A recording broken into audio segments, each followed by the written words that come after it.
here, it's like, Wow. but I mean, Okay. right now we're okay. Good. I Um, just don't understand why because I've heard this before in our area, mhm, and we're way different than you. Like we're in a different area. mhm. They take the stuff out of the glove box, and it's like, what do they want to do with your registry? Like, why do they go through your glove? Yeah, I mean, yeah, I don't get what they get out of that. Obviously, your car is at your address, so it's not like they don't know where you live. mhm. It's weird. Just looking for Stuff. random little things. Yeah.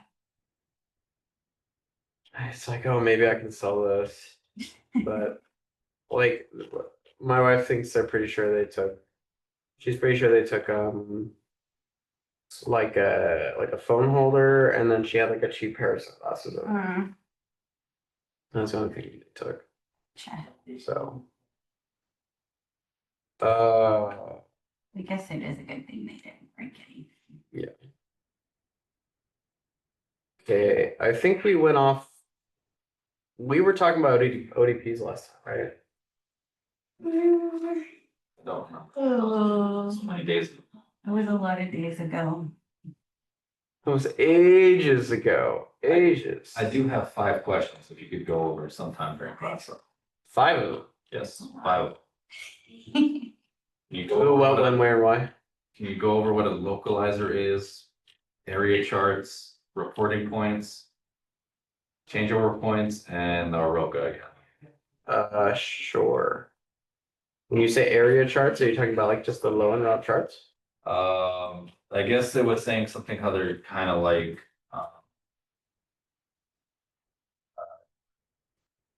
terminal charts, terminal area charts. Oh. They're Well, like the term IFR version of them, I guess. the IFR version of the terminal area chart. Yeah, at least they were in King schools. That's why, like on first read, I didn't understand it. So that's why I was like, I mean, just ask it in class. I mean, the only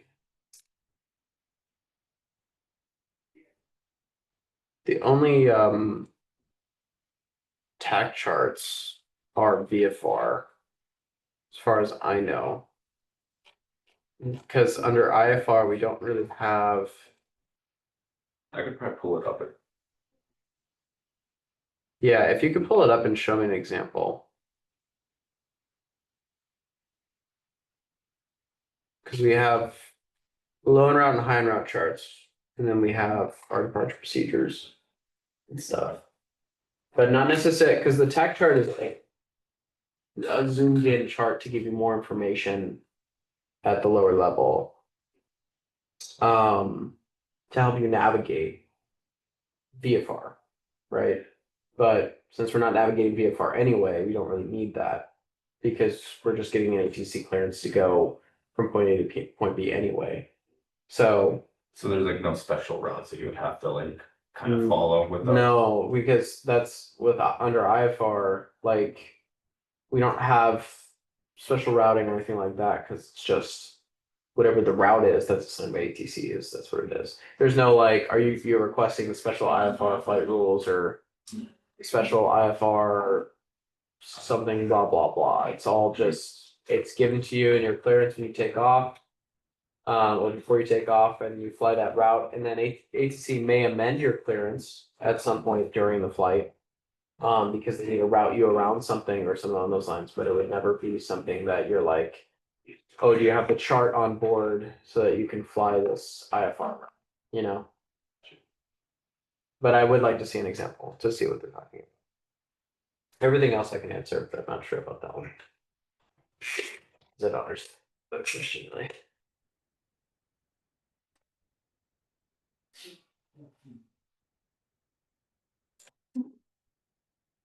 Obviously, we're going over NDVs too. Yeah, we'll talk about NDVs.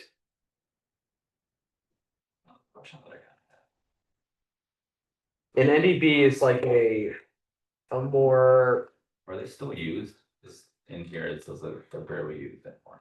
Yeah, they're not used very often.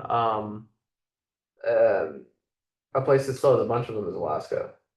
If you look at the chart in Alaska, you'll see NDBs all over the place. But you can think of an NDB as kind of a predecessor to a VFR. There's area charts too. Area charts are developed for parts of the country where there is so much information and difficult to read. So I figured like they're the same thing as the TAP. Hmm. And that's why I was asking if there's a specific routes that we would have to take or.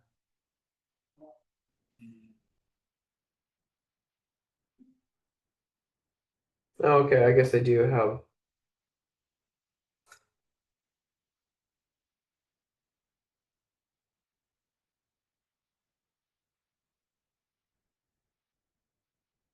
Yeah, so that's why I don't really think about it because on your full flight, I think it just automatically when you zoom in, Oh, like you'll have. it'll just zoom in to the area.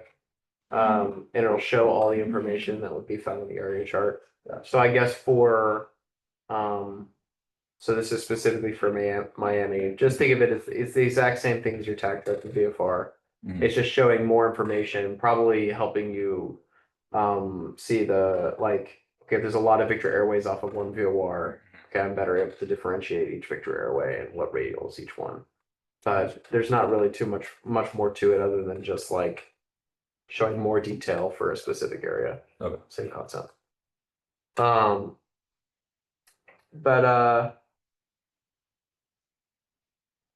yeah. So we'll talk about that maybe a little bit.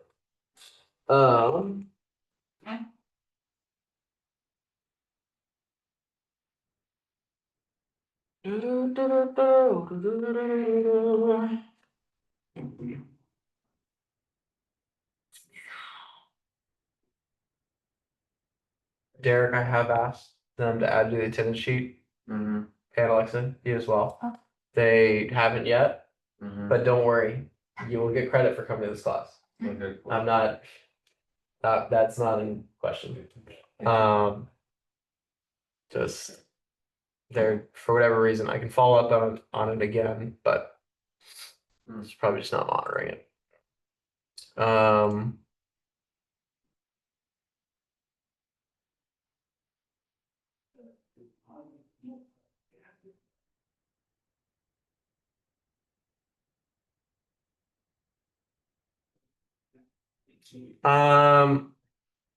So I think last time we were talking about ODPs, I believe. I think we looked at the Mission Bay 2 departure procedure off of here at Gillespie. I believe I had Hunter brief that to us, kind of the same way we would in the plane. So let's review a couple questions about ODPs because this is a pretty important subject for you guys for starting on IFR. One of the first things that you learn, right? I mean, your holds and arcs face check is, I mean, flying a hold in an arc, and we'll at some point we'll go over holds and arcs probably soon.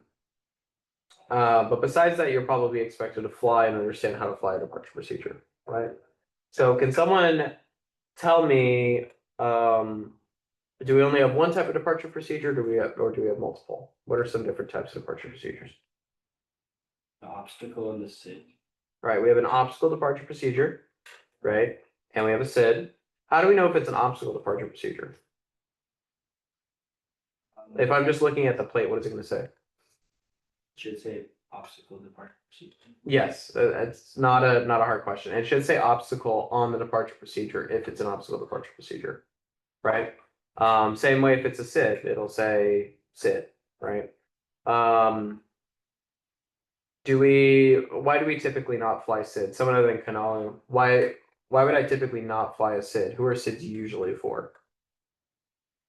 Like higher altitude aircrafts. Right, so SIDs are generally for aircraft that can climb, and so we'll look at a SID today as well. I want to make sure we look at a SID. But SIDs are generally for aircraft that are transitioning from the low end route structure, so everything that's on the low end route chart, up to the high end route structure. When the high end route stuff starts above 18,000 feet, we never go above 18,000 feet. That being said, right? I don't want to say that a SID is always for those guys, because when I was flying up north in like the Pacific Northwest, there were SIDs that were designed for lower altitude aircraft. It was just something that we had to brief before, and we'd say, okay, we're going to expect this SID because this is just the procedure that they use. So I don't want to say it's never for GA aircraft, but especially down here in Southern California, and by and large, if you're flying a SID, you're probably a commercial aircraft that could do it, right? The way you know that you can't do a SID, right, is if you look in the notes. The notes will say turbojet or turboprop aircraft only, right? Or something along those lines. It'll say this is not for a piston aircraft, right? This is only for turbojet or turboprop aircraft, because they're the only people who can climb up to the altitudes listed on the SIP, right? So we mainly fly ODPs, right? Or we may be within a specific area that allows ATC to say like, okay, on departure, you're going to get radar vectors to this specific VOR and then along your route. What is that area called? The diverse vector area, the DVA. Okay, so the DVA isn't something that we like see on the chart. It's more of something that we see the ATC knows that we're in, right? That kind of gives ATC, allows us to give us a clearance. I think if you look at the sometimes on the like the FAA takeoff, like if you look under all your plates and you see takeoff minimums, next to an airport, sometimes I believe it'll say DVA, like when it's listing all the obstacle departures procedures. It might say DVA in like parentheses, and you can expect like, okay, probably on departure they're going to give me radar vectors to a specific point along my route. So that's how you could maybe get ahead and be like, okay, I can expect radar vectors. But they can only give you a DVA under, or you're only within the DVA if the FAA has kind of surveyed the area and they know that, okay, there's no significant amount of terrain here that would prevent ATC from being unable to radar vector you to a specific point. If there is significant terrain around, right, that's when they make an ODP for that airport to guarantee like, okay, we have a way out of this airport that clears us of these obstacles that will transition us to the route of flight, right? And what's the last one that we could possibly do that's relatively uncommon, but sometimes we're given instructions for it. It's an IFR clearance, but it's visual, or it relies on having visibility. Visual climb over Right. airport. The VCOA or the VCOA, sometimes people say VCOA. The VCOA is usually what I call it, the visual climb of the airport.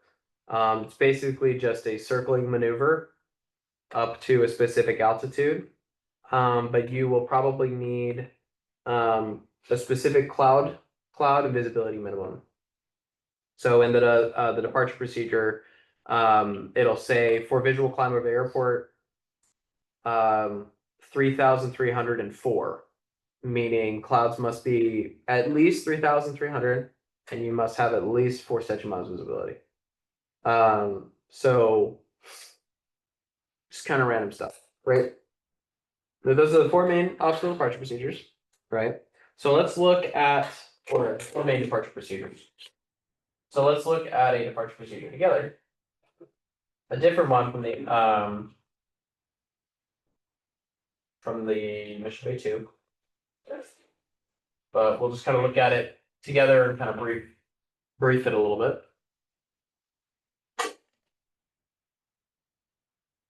Also, I hit my 1,500 hours yesterday. Awesome. That's still up on my iPad. Yeah, it was really cool. It's a good flight too. Did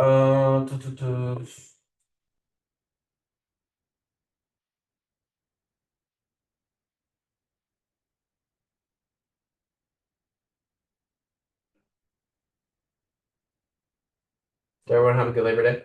Did everyone do anything fun for Labor Day?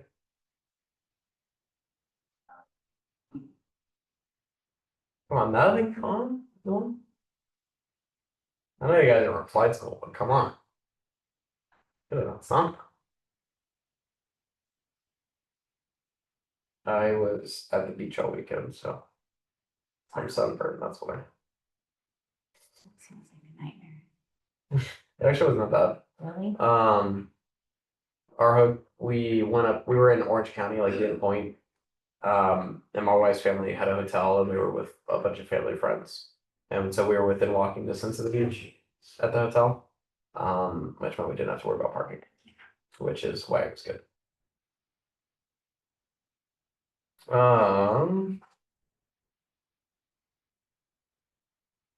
Okie dokie.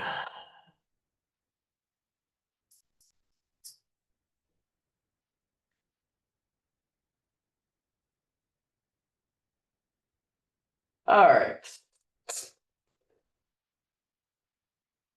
So question, so like if you want to do a VCOA, like does it have to say somewhere that you can do it? Or like can you guys ask for it? Well, as long as you have the cloud and visibility minimums that are prescribed by the plate, you could do, like for instance, like Gillespie has the VCOA listed on the Mission Bay 2 departure procedure. You could request it, say like Gillespie Ground, Sling 432 Romeo IFR request. Say Roger, say request, and you could say requesting the VCOA departure procedure before proceeding on route or something. Like you just let the tower know that you want that. And if they can comply with the request, they will. But usually I remember I was flying just the other day and some guy tried to request the VCOA instead of the Mission Bay 2 departure procedure. And they were like, so how about you just do the Mission Bay 2 departure? They didn't want them doing the visual climb because they were like, we want like once we switch you over to SoCal, like we want SoCal to know that you're doing a very specific procedure and you're not just circling of your own volition thing. So you just request it with ground and let them know that you want to do it, and if they can comply, they will. But most likely here, at least, most likely here, they'd probably just prefer you fly the real departure procedure. But so this is one of my favorite obstacle departure procedures because it's looks a lot harder than it is. It's one of the first ones I learned and learned how to brief. But this is the Riverside 2 departure procedure out of K-Rawl, not K-Riv, but K-Rawl, Riverside Municipal, not March Air Force Base. So,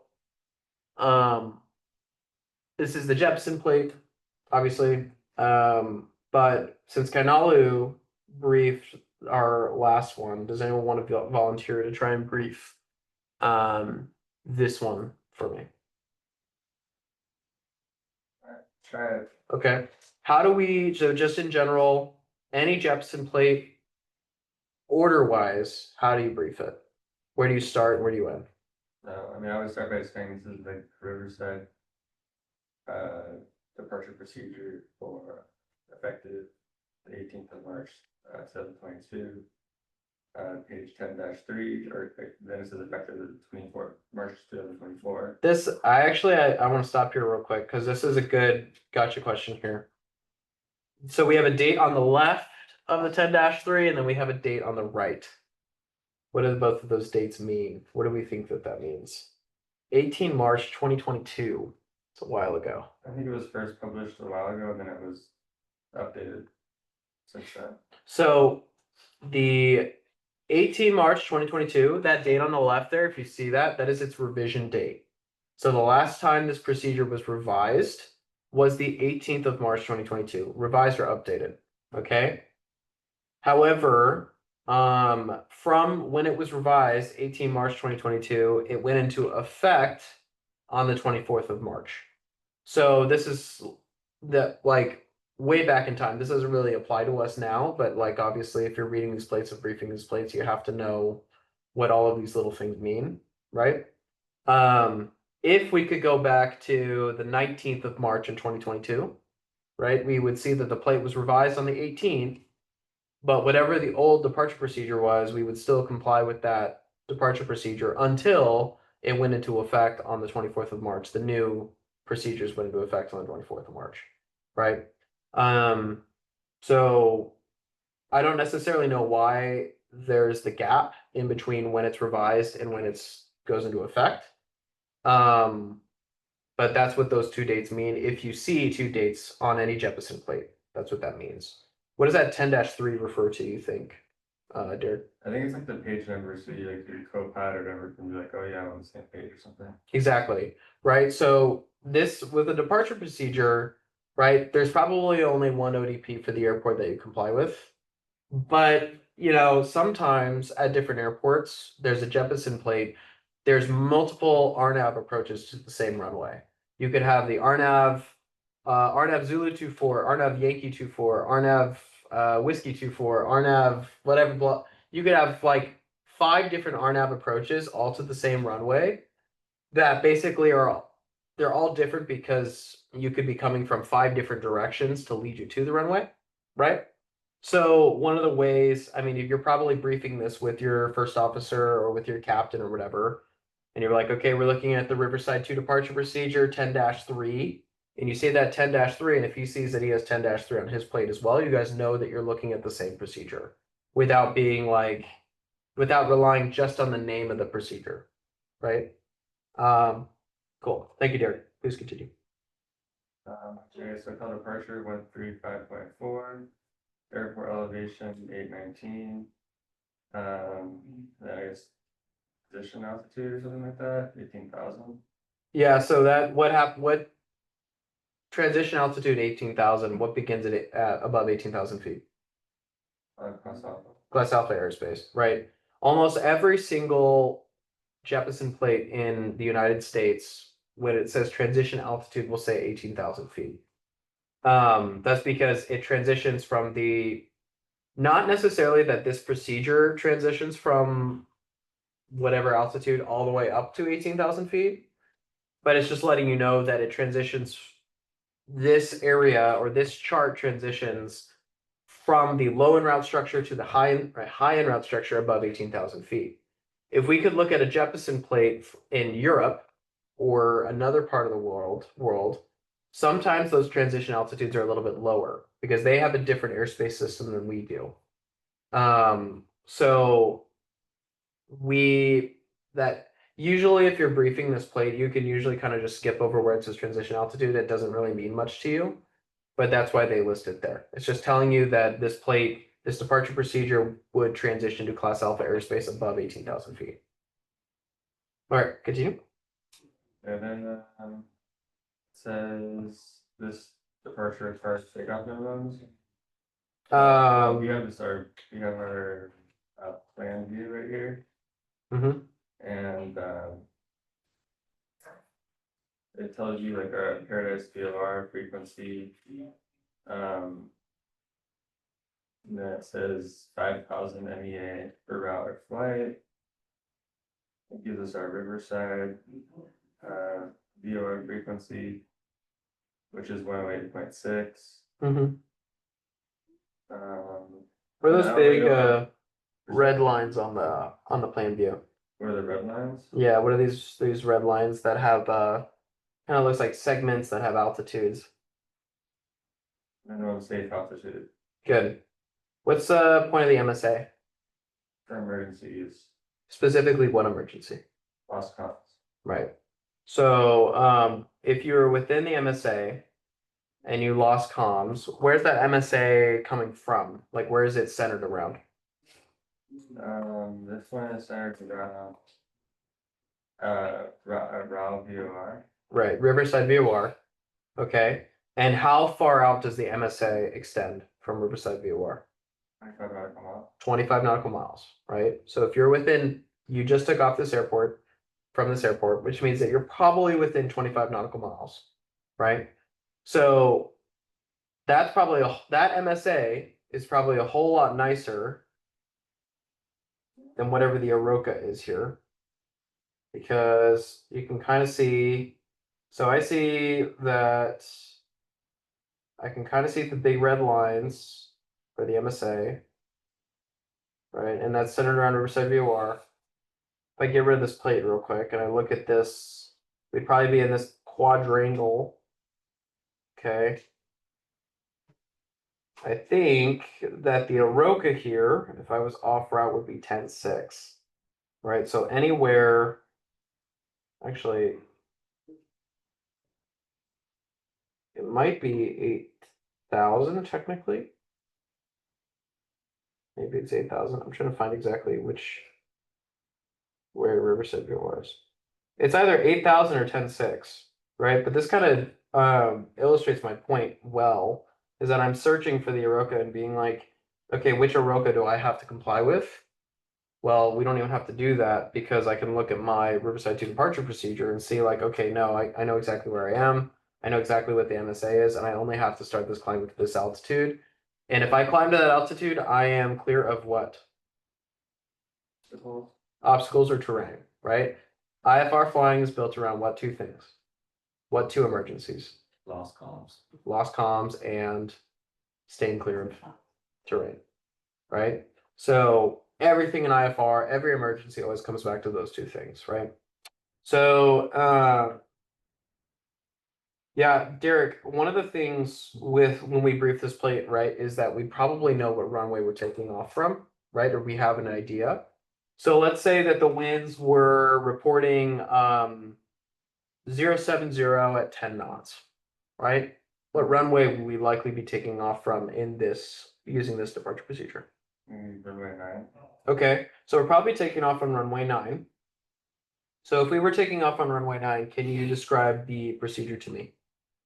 Okay, so it says this departure requires takeoff minimums standard or lower than standard if authorized with minimum climb of 310 nautical miles to 2,300 feet. So when it says standard or lower than standard, what is it talking You have very full country camp. about? I do.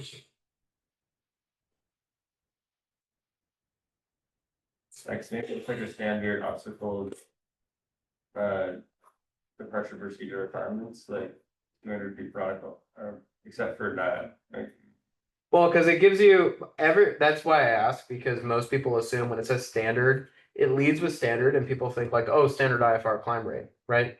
But then right after it says with minimum climb of 310 feet per nautical mile to 2,300 feet, right? So they're not talking about standard IFR climb rate if they're going to give you a climb rate right after that, right? maybe the rest of it, like the begin your turn at 400 feet, 35 feet.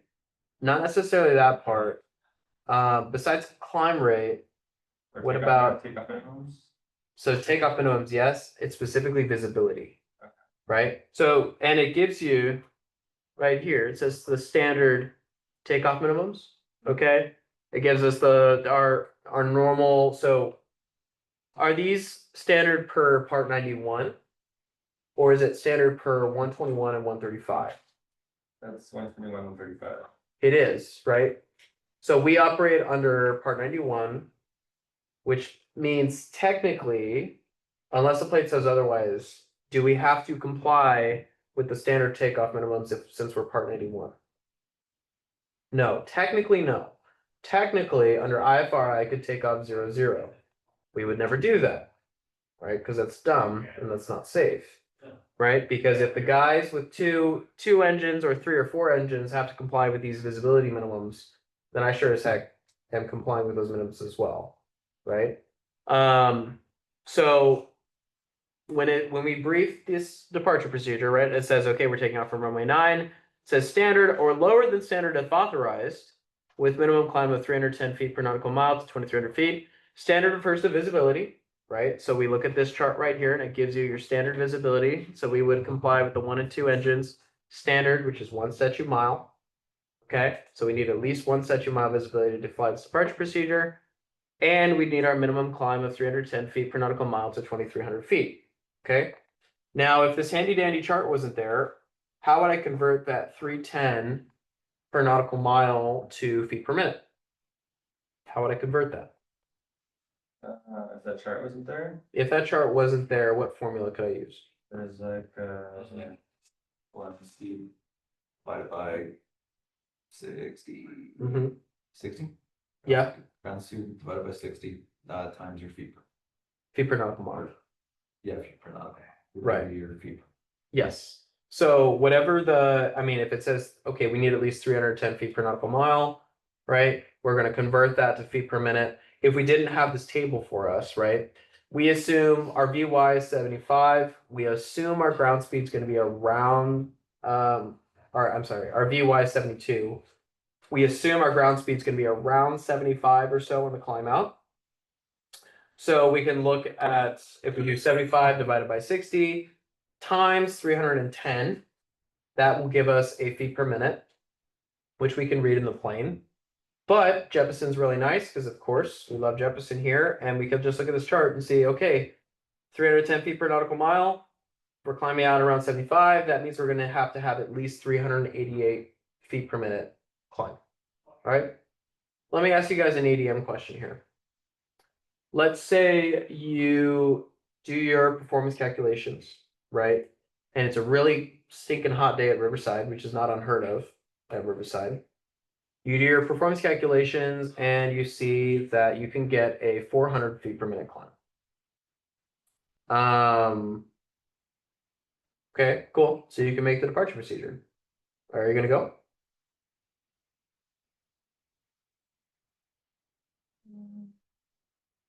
What are some, you know, Maybe better off being like a VCOA or something. That's the case.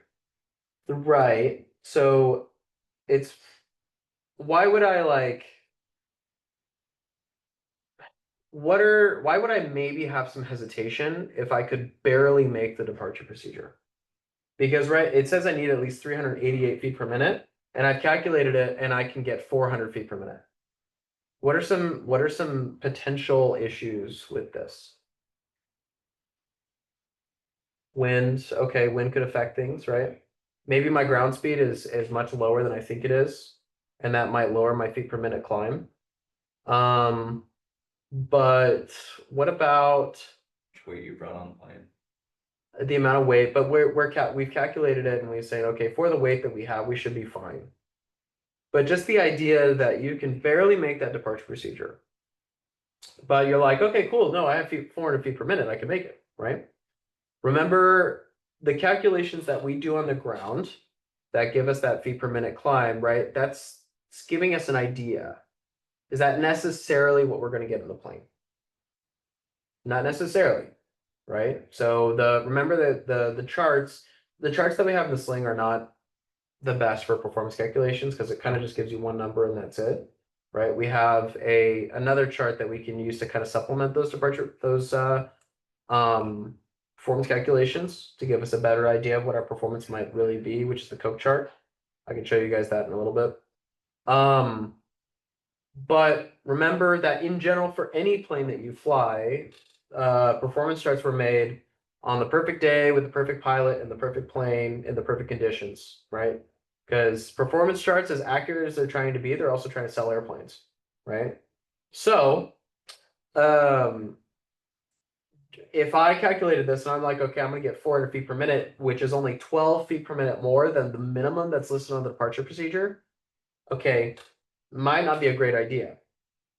Also, we have to think about how much, let's say I do actually get that 400 feet per minute climb, and I'm climbing via the obstacle departure procedure, right?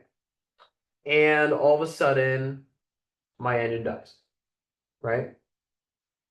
How much altitude am I going to have to find a place to come back and land, right? Maybe because I might not be high enough to make the 180-degree turn to come back to the runway, right? I might just, my engine might quit on me and I might have to put her down somewhere around the airport because I wasn't able to climb high enough to even make the 180 turn to come back to the runway, right? So it says, I got this concept from another examiner. He asks this all the time on commercial check rides, but he says like, okay, what is your personal minimum that says, okay, if I can't make at least this feet per minute climb, I'm not going. Even if the departure procedure says, okay, you could go with 388 feet per minute climb, right? If you're unable to ensure that you'll get at least a 500 feet per minute climb, like, should you still go? Right? Because if everything's going well, that's great. You'll be able to do the departure procedure, no problem. But let's think about, okay, what if things don't go well? And I'm unable to maintain a 500 feet per minute climb. I lose my engine. I don't have a lot of altitude, and I have to put the plane down somewhere around the airport, right? It's a good thing to think about for, planning purposes. And it shows great ADM and great situation awareness on the check ride to kind of brief that. In the sling, sometimes 500 feet per minute is kind of tough for us to get depending on how hot it is outside. But for any other aircraft, like if you were unable to maintain a 500 feet per minute climb in a jet, that's crazy, right? That'd be pretty insane. And definitely would be like a no-go decision on my part if I couldn't do that in a jet.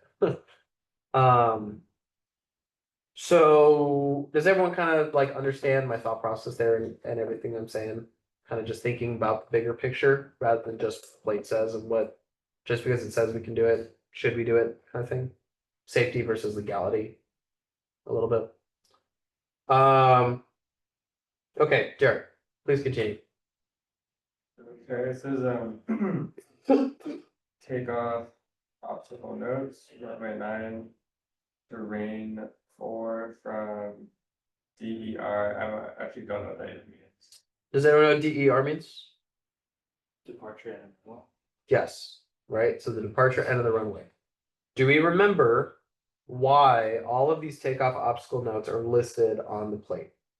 Why are they required to list the fence, tree, terrain beginning 77 from DER, 496 left of center line up to 843 MSL? Why are they required to list that on this departure procedure? So that we can get past those obstacles. Right. We need to be aware of them to make sure that we don't accidentally run into them, right? But what's the threshold that says, okay, we have to list this tree? Oh, is it when like it gets close to that like 2 degrees or something? So remember that ratio? Yeah, 40 to 1 or something. 40 to 1, right? So remember that area, right? The 40 to 1 area that extends. What's our minimum climb under IFR? 200 feet per mile. Yes, very good. Which roughly translates to about 250 feet per minute, depending on what our ground speed is, right? But so if we maintain our minimum climb under IFR, we should outclimb this ratio, right? But the ratio is 40 to 1. And it says for every 40 feet we move forward, the gradient is going to go 1 foot up. Okay? So starting from the departure end of the runway, actually I think it even starts from before the departure end of the runway. Because we go right here, it starts coming outwards like that. So this is the gradient, right? So for every 40 feet it goes out, it goes 1 foot up. This distance right here of over the departure of the runway, under standard IFR, how high do I have to be over the departure of the runway? 35 feet, right? So by the time I get to the DER here,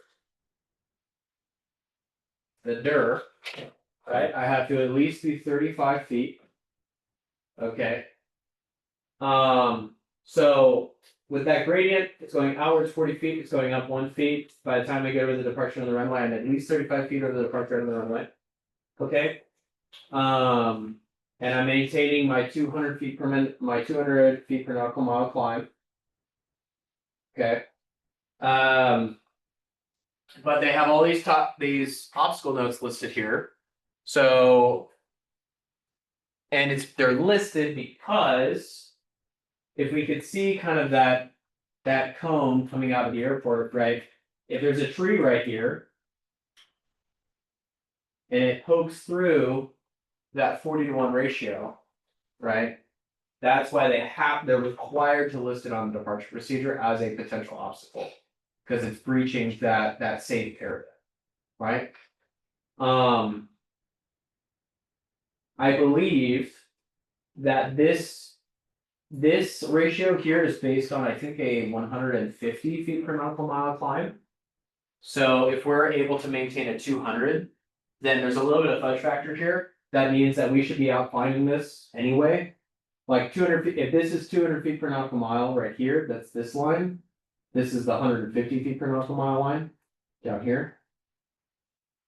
So our standard IFR climb rate should keep us clear of this anyway, right? But that's why it's important that we have to at least maintain this. Because if we weren't, we're in danger of potentially hitting some of these obstacles. Right? Does that make sense? Okay, cool. Now, if you're briefing this departure procedure on the ground, do I need you to read me every single potential obstacle on the takeoff obstacle notes? Do I need you to brief that to me? No, not right. I don't need you to look at every single one. Most likely they're not gonna be a factor, right? But you should at least know that they're there and brief them, right? Maybe kind of skim through them a little bit. Okay, cool. Pass takeoff obstacle notes. What's next, Eric? Okay, so look at our initial climb. So what we're gonna do. Mhm. It says we're gonna climb on heading 089 to 1800 feet. Then climb right turn heading 210 to intercept Paradise radial 093 to Paradise VOR. Cool. So we'll stop there, right?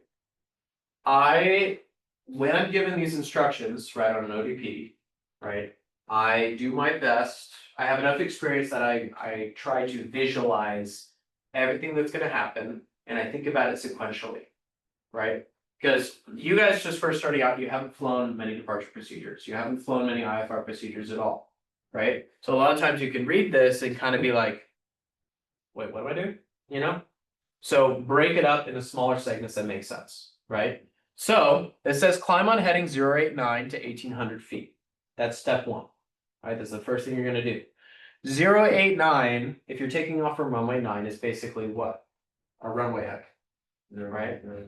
Yeah, it's basically your runway heading. So technically it's 089, but right, you can think of it as like, okay, I'm basically gonna fly runway heading, okay, which is just straight out, okay, all the way up to 1800 feet. Then step 2. Then a climbing right turn heading 210. Okay, so I've been climbing out runway heading. Now I'm gonna make a right turn, start a climbing right turn to a heading of 210. So I reach that 1800 feet. That is my cue to turn right. Okay, so I bug that 210 heading and I start that right turn. And I'm turning to heading 210. And I'm going to stay on 210 until I intercept Paradise Radial 093 to Paradise VOR. To Paradise VOR. Okay, so they're giving us a radial, but they're asking us to track that radial to Paradise. Okay, so this is something that I would have set up on the ground already, right? Because when you brief this departure procedure on the ground, you have the opportunity to make your life easier by setting up, okay, Paradise VOR is part of the departure procedure. So I should have Paradise VOR in my nav radio, right? I should already have the 093 radial loaded in my nav selected so that when I do this departure procedure, after I'm done flying the headings, right, that radial should be coming in without me having to do anything. But the tricky thing here is, right, they're giving us a radial, but they're asking us to fly the radial to the station. So will it be 093 indicated or selected, or will I have selected the reciprocal? The reciprocal, right? Remember, they're always going to give you a radial because the radial is where you physically are, right? You're physically on the 093 radial. You're on that highway, but you're taking it the other way to the station, which means that you're on the reciprocal course, okay? So I would have what I have, if I'm setting this up on the ground, would I have 093 in there or the reciprocal selected? 273. Say again? 273. Yes, the reciprocal, right? Because I need to make sure that I'm getting the proper navigation that's going to take me to the station without reverse sensing, right? So remember, reverse sensing, If you are reverse sensing, you're gonna have to pull the needle to the center. And that's caused by flying to a VOR with a from flag, which is what you'd have if you had the 093 selected, right? So I basically figured all that out, right, just from thinking about it and visualizing it.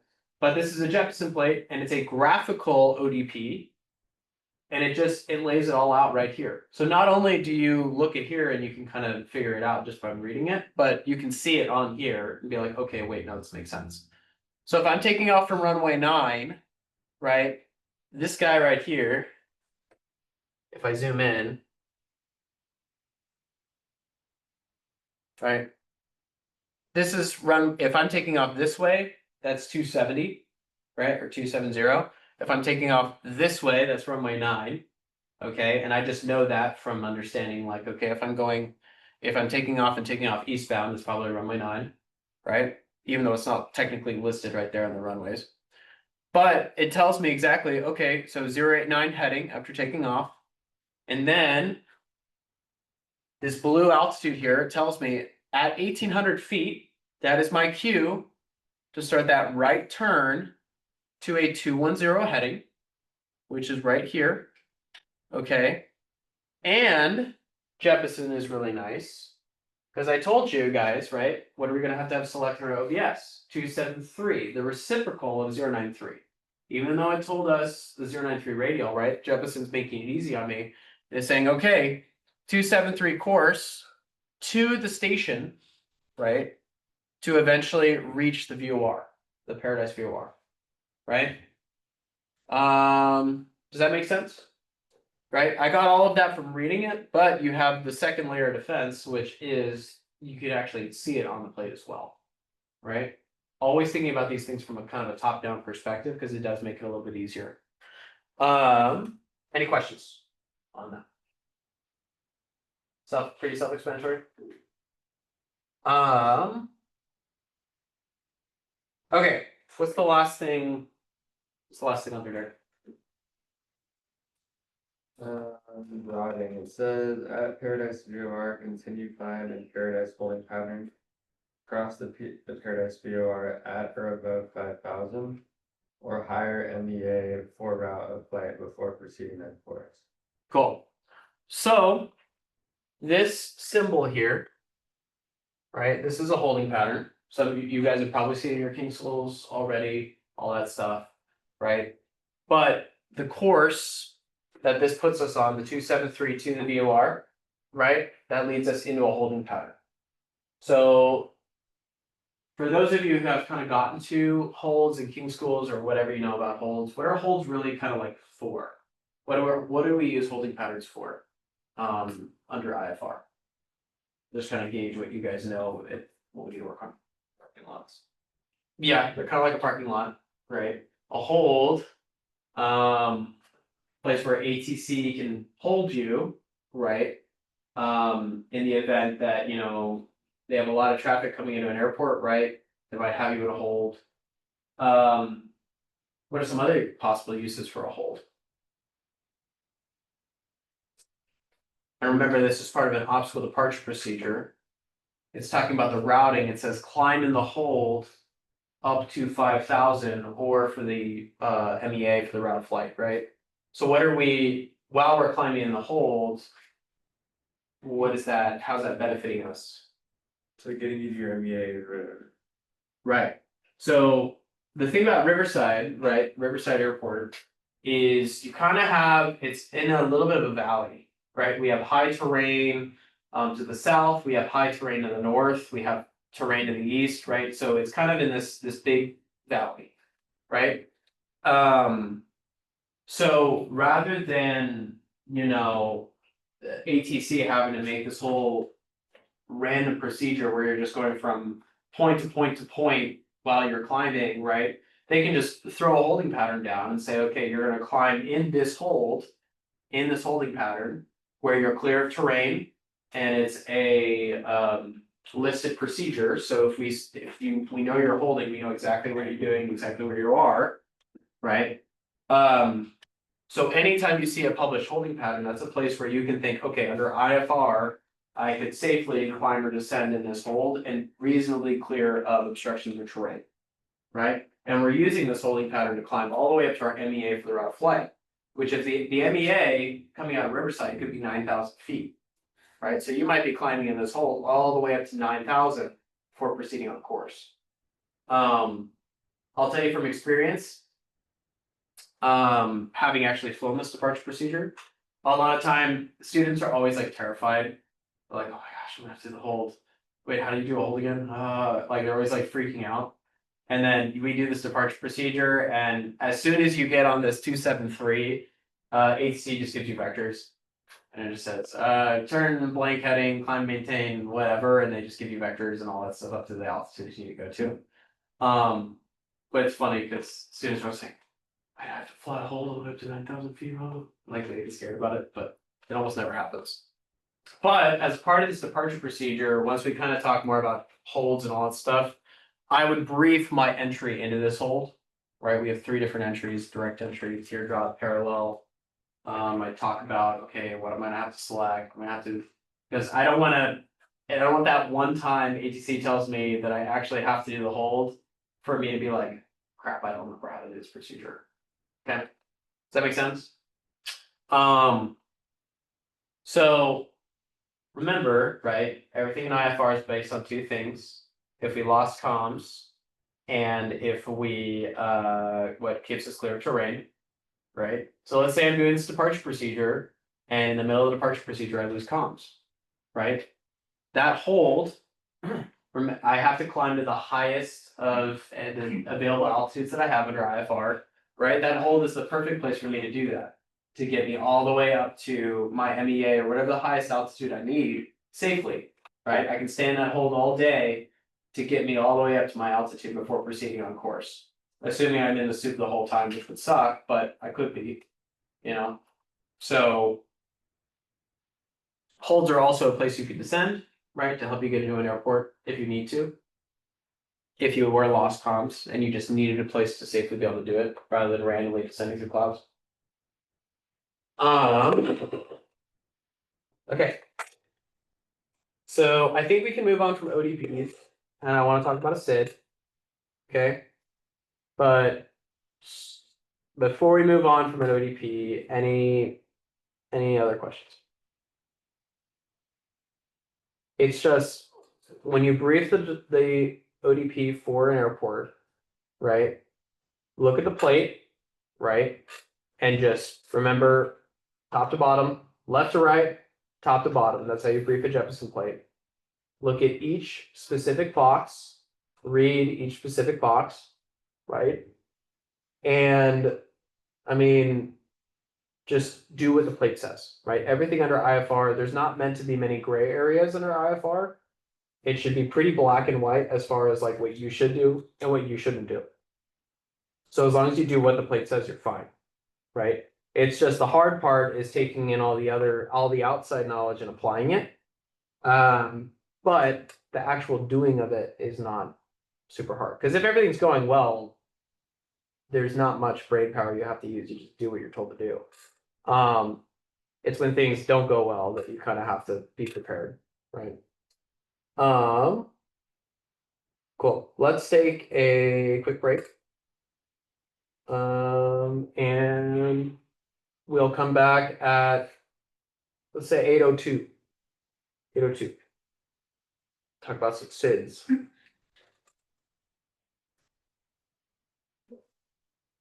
It's not about some SIDS.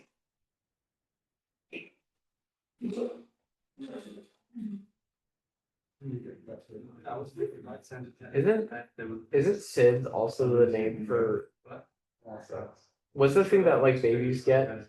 Is that also called? SIDS is babies die from SIDS. So SIDS is like sudden infant death. It was bigger a long time ago. They don't really know the cause or the reason the kids are dying, but it sounds like it was like kind of like suffocation. And it's like because they don't have, their brain doesn't work obviously the way ours does when you get bigger, so they can't move their head if they're breathing into like a pillow or so they started telling people they changed the way that the mattresses are made. Don't put pillows in the beds. Don't lay them. My kids, I was told to lay them on their side. But now they're saying not to do that, to lay them on their back. I don't know, there's all these things, but for some reason, now that all these things are out, kids aren't dying from SIDS. So, yeah, every time you say it, I'm like, it's weird. SIDS.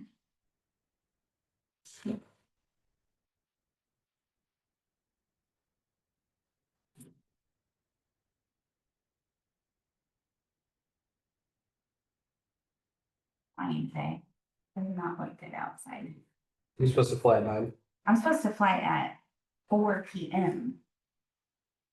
Oh. Probably when it'll get bad again. See.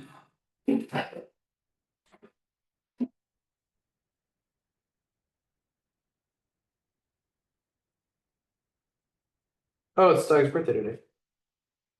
I just got a message. What?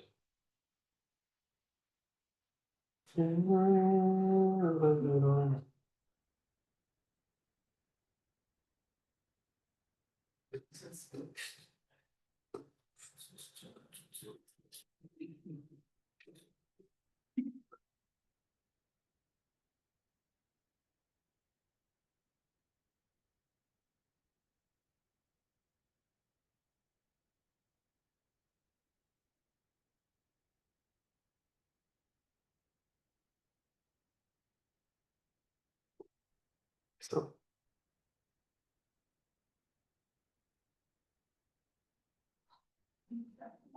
I'm gonna fall asleep.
If you were like randomly lost and way off course, what would be like the safest thing for you to do? Under IFR, Yeah. randomly lost and way off course. That's a hard question because that really shouldn't happen if you're under IFR. Yeah. It would be very, very difficult to find yourself in that circumstance. Cause like, I know we have like the MSA, right, which minimum safe altitude, right? Uh-huh. So you would want to climb to that, right? Yeah, In that climb. instance, Yeah, so eventually we'll talk about MEA Avenue F, which says, okay, route of flight, basically what route of flight do we default to if I am lost or if I can't communicate with ATC? And what altitude do I fly? And routing wise, it basically just comes back to what's the most obvious thing that ATC expects me to do, which is basically either if they told me to fly to a specific point, right, and I suddenly lose comms, well, I'm going to fly to that point, right, because that's what ATC told me to do. But once I get there, okay, what am I going to do once I reach that point? Well, I should, under IFR, have a filed route, right? So I should be able to default to that filed route and just fly the filed route. And then altitude wise, I look at all the altitudes that are available to me under IFR, which could be if I'm super off route and I'm not within an MSA, because remember, the MSA only extends out how far from a specific point? 25. 25 nautical miles, right? So if I'm not within an MSA and I'm super off route, I might have to climb to Oroka, right? So I'd start a climbing on Oroka, but if I was on a Victor Airway, maybe I wouldn't have to go that high. But then again, it's like maybe the Victor Airway, the MEA for the Victor Airway is 4,000, but my filed altitude is 6,000. Well, I would stay at 6,000 because that's the highest of the altitudes that I have that are available to me. Because that's the most likely going to keep me clear of terrain. And as long as I'm on a Victor Airway, I'm totally fine. Right. So Would you just stay like in a turning climb and just until you like get all the way up, or would you like? not necessarily a turning climb. Okay. You'd want to take. You'd probably just want to take the most direct heading that takes you to wherever ATC had the last thing ATC told you to do. You would take the most direct heading to get you there. Go ahead. Sorry. Now, if there was let's say that,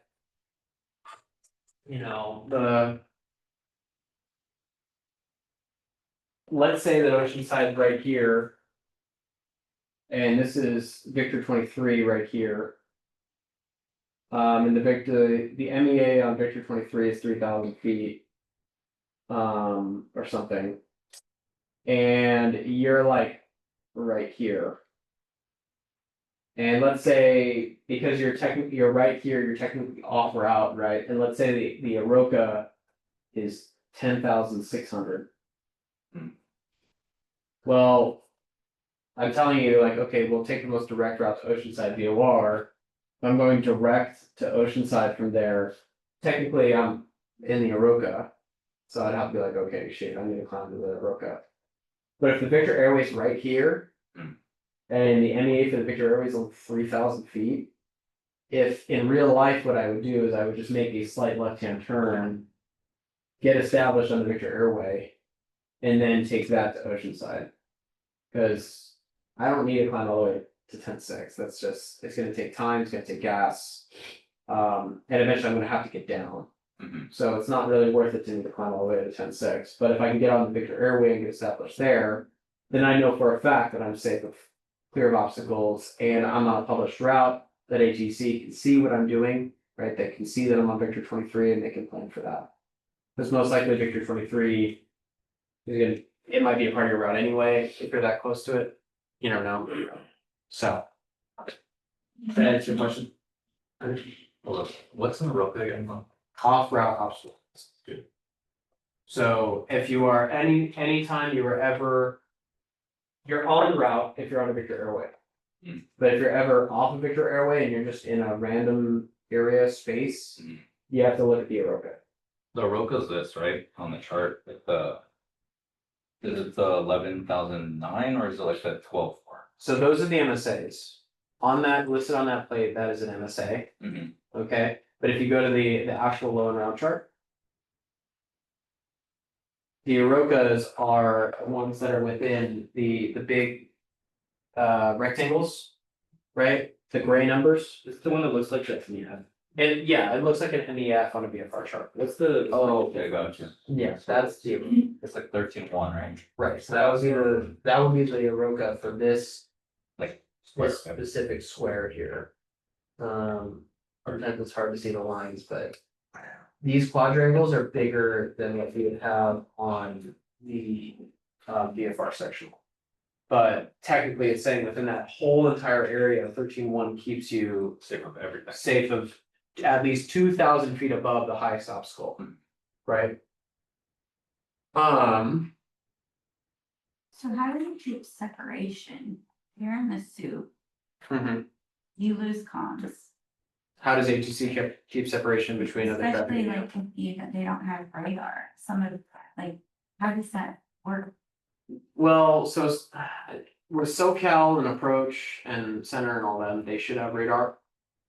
If we're squawking 7,600, right? Even if a tower doesn't have radar and can't see our specific position, they can see our transponder code, right? If we're squawking 7,600, which hopefully we're able to do, Hopefully it's not like a total electrical failure and I can't squawk anything anymore, right? But if you're squawking 7600, it's ATC's responsibility to clear everyone out of your way, right? They will not allow, if they, because ATC is communicating with each other, so even if one tower doesn't have radar, you know, approach could be like, say, San Bernardino, right? They don't have radar, but approach is communicating with San Bernardino and saying, hey, I have a lost comms aircraft. It looks like they were filed to San Bernardino or to your airport. It looks like they're heading inbound now. They'll likely be circling above the airport. Advise you clear the airspace of any incoming traffic until they come to land, right? Realistically, that's probably what would happen, even if they specifically didn't have radar. Someone else probably does, and it's ATC's responsibility to clear everyone out of your way to make sure that you're safe. Because at that point, all you can, if you're in the soup and you can't see outside, right? The only thing you can do is fly your filed route. And climb to the highest available altitude to make sure you're clear of any terrain and obstructions. That's your responsibility as a pilot. ATC takes care of everything else.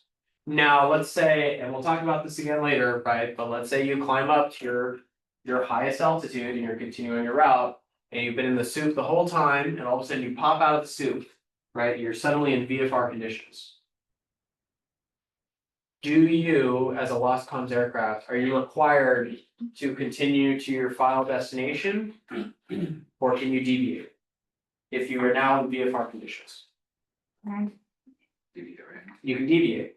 If you experience VFR conditions after being in IFR, right? You know, if you're under an IFR flight plan, you come out, you can see again.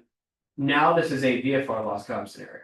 Right, so it's similar to what you guys probably learned when you were, like just private pilots. Same deal, right? You fly to the nearest airport that makes the most amount of sense, that you can maintain visual conditions, right? Overfly the airport. You know, I would choose a class Delta over a non-towered airport, right?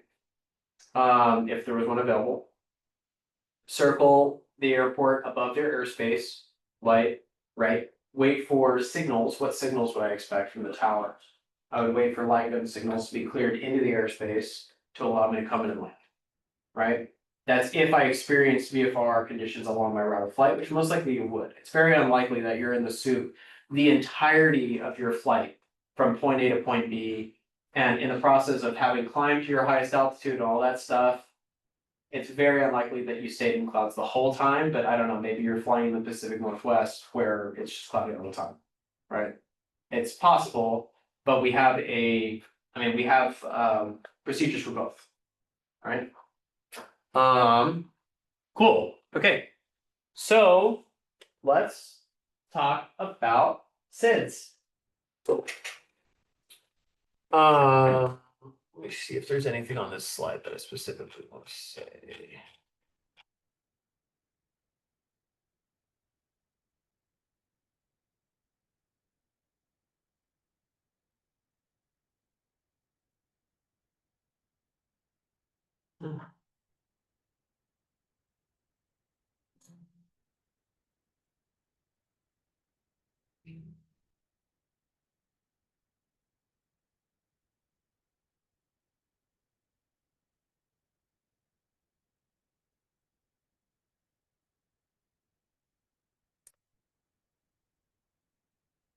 So just reading this slide here, kind of some basic information about SIDS, right? Standard instrument departures, or SIDS, are a means of safely navigating a pilot from the departure airport to the IFR en route structure. Okay, generally the high en route structure too. They're established to climb an aircraft to a safe altitude in particular cardinal direction, northeast, southwest, etc. They provide both obstacle clearance and help alleviate ATC workload. SIDS help minimize communications between pilots and ATC. Always graphical. They're always graphical, and have specific names. SIDS often have an altitude and airspeed restrictions for certain waypoints. So not just an altitude restriction, but an airspeed restriction as well, right? Because if you're flying a plane that can go faster than 250 knots, right, to maintain separation between the aircraft that are currently flying that departure procedure, you may not be allowed to exceed a certain speed.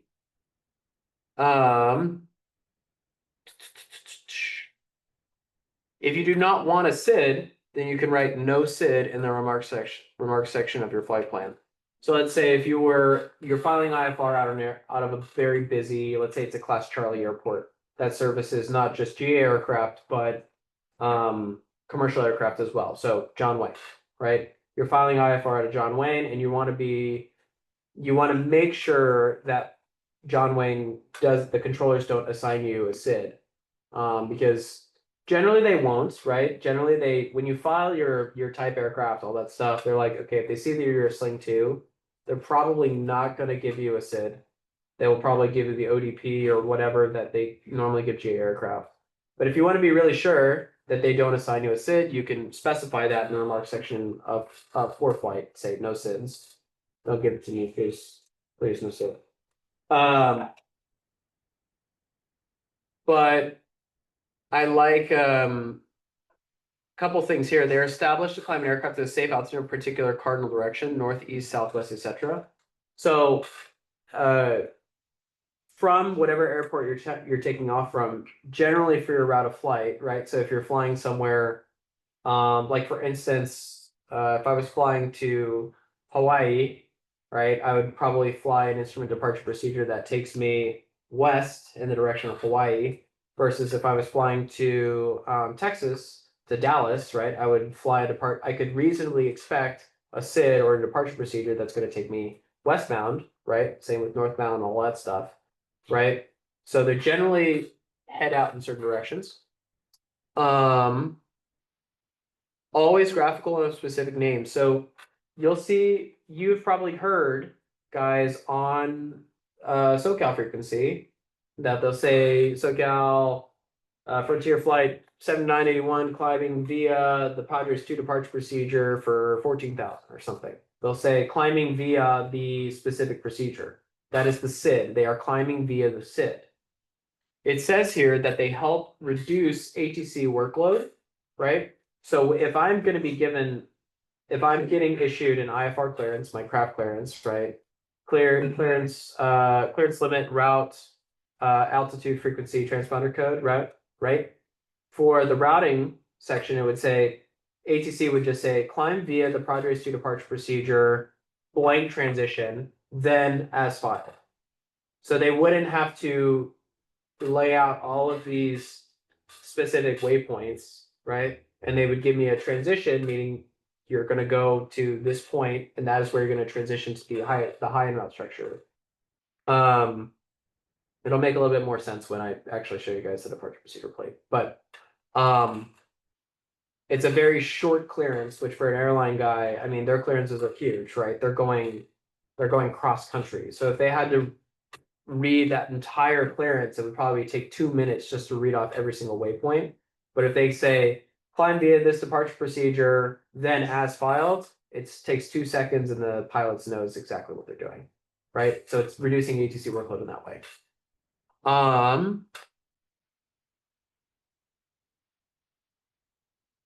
Any questions on this slide so far? Right, so it's pretty self-explanatory. Okay, so it has SIDs here. Okay, cool. Let's look at a SID together now. So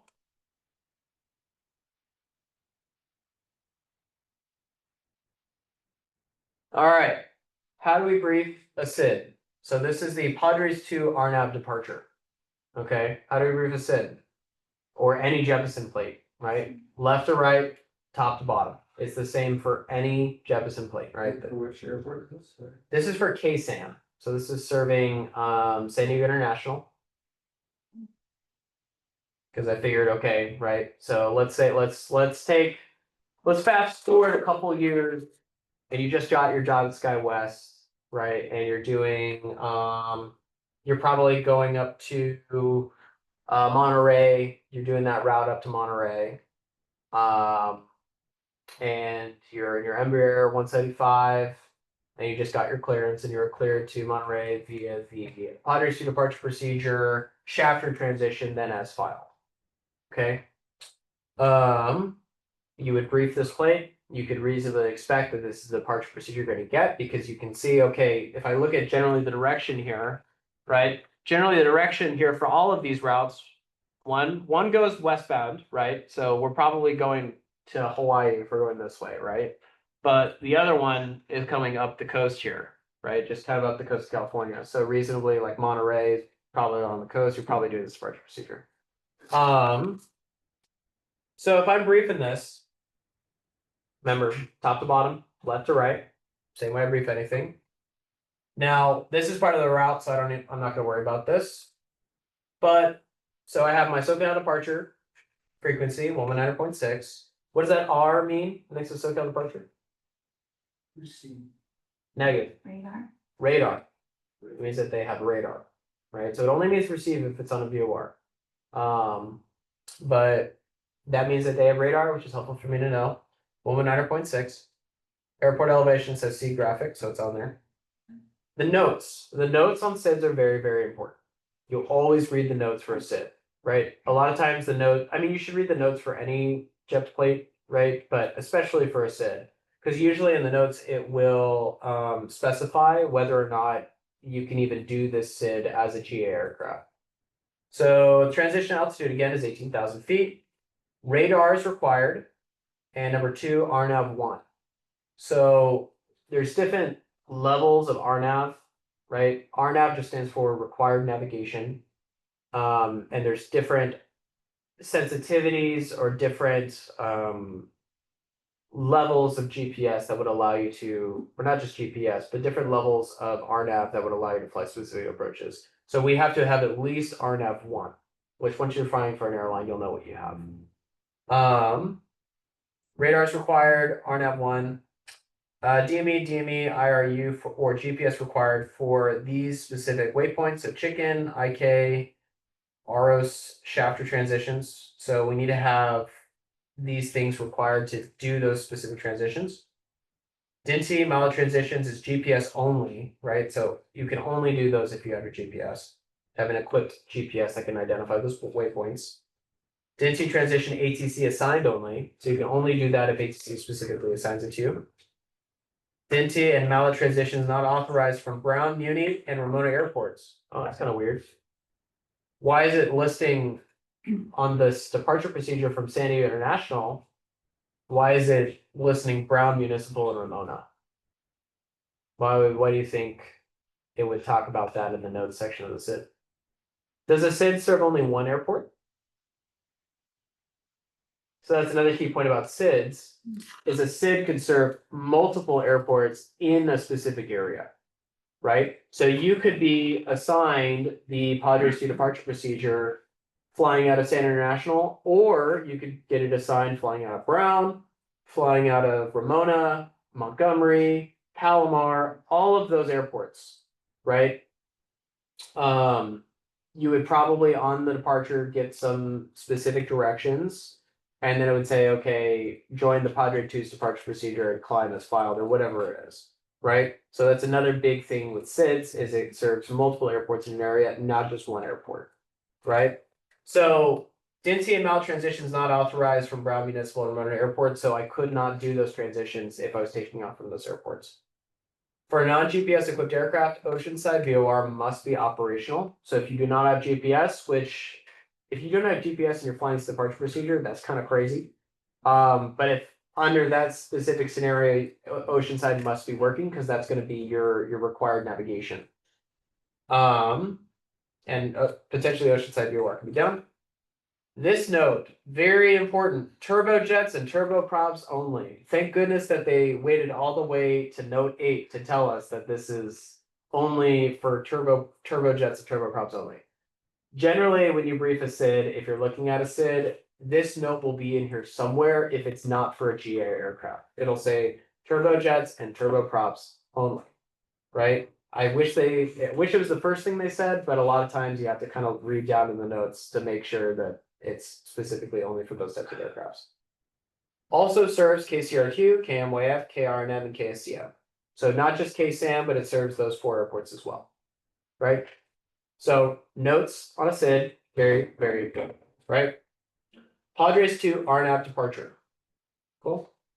That's just the name. It's an RNAV departure, meaning that we have to have at least some level of GPS on board or we could not fly this departure procedure. It is an RNAV departure, meaning that there's going to be points that are a part of the departure procedure that can only be identified using RNAV or using our GPS, right? So remember the difference between waypoints and fixes, right? A fix specifically is an intersecting point between two radials off of VORs, or it could be off of a localizer in a VOR or something, but it's an intersecting point. Versus a waypoint could just be any point that the FAA was like, we're gonna put a GPS waypoint here because it's clear of terrain and it's convenient for us. And you can identify using your GPS. Doesn't rely on intersecting between any radials or anything. Cool. So I read all the notes. Now I'm gonna look at the plan view, right? And let's say I'm taking off from runway, well, we only have one runway at KSAM. So I'm taking off from runway 27, right? I can kind of get an idea what this route looks like. Now, because I'm climbing via the Padres to departure procedure, right? I don't have to expect in my clearance that I'm gonna get climb via radar vectors to Winfield, Colonel, Quinn, Padres, Hiffman, like all that's Hoffman is what it is, because they're Hoffman. You don't have to worry about that because they're just going to say climb via the project departure procedure. We'll come back to this. Again, what is this red bubble here? What do we think this red bubble around the airport is?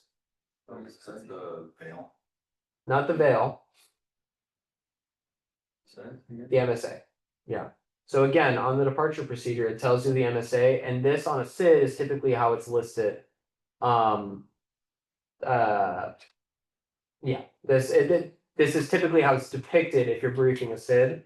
A red ring around the airport. It says runway 27. So within 25 nautical miles of runway 27, anywhere in this ring, the MSA is 5,400.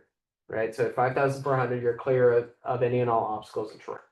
Right, by at least 2,000 feet required IFR clearance. So, what do you guys think this? This is you'll see these on approach plates a lot, but what do you think this arrow is? That's pointing to that number.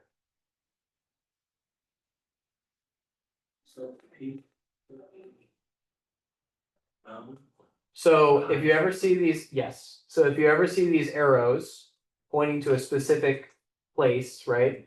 These are designating the highest obstacles within the plan view of the approach plate, right? So you'll see them on any and all Jepson plates. If you ever see this arrow, it's designating the highest obstacles in the region. So that should be something that, like, if your approach or your route or whatever is taking you near the highest obstacle, that's something you brief, right? You brief the highest obstacles in the region. So what's the black dot? This black dot and then 10,050, that is the peak and highest point. It is at 10,050. Is that AGL or MSL? MSL. Yeah, MSL, not AGL. Cool. So again, we have takeoff obstacle notes. And it says see takeoff obstacle notes page 1030 Bravo 1. So if you wanted to take a look at those, you could. Takeoff minimums. All right. So for these, it gives us all of the takeoff minimums, but not just for San International, but for all of the airports that this departure procedure serves. Right. So if I'm taking off from San International, I look all the way at the bottom. So if I'm taking off from runway 9, this procedure is not authorized. Right. We're going to have to do a different departure procedure. But if I'm taking off from runway 27, I need at least 400 feet ceilings with 2 statute miles of visibility. Half statute mile visibility or standard with minimum climb of 353 feet per nautical mile to 3,000.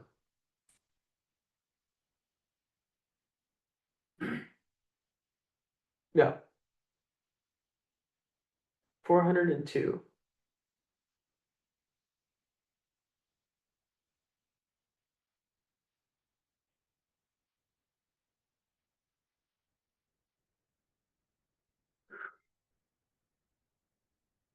I think that's the.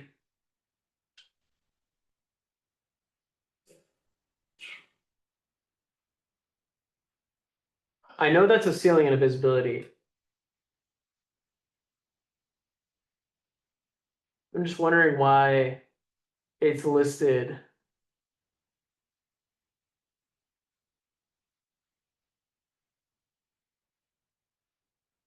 Let me get back to that. But so runway 27, taking off from runway 27 from San International. Again, down here, right? So if I was climbing at says 353 feet per nautical mile.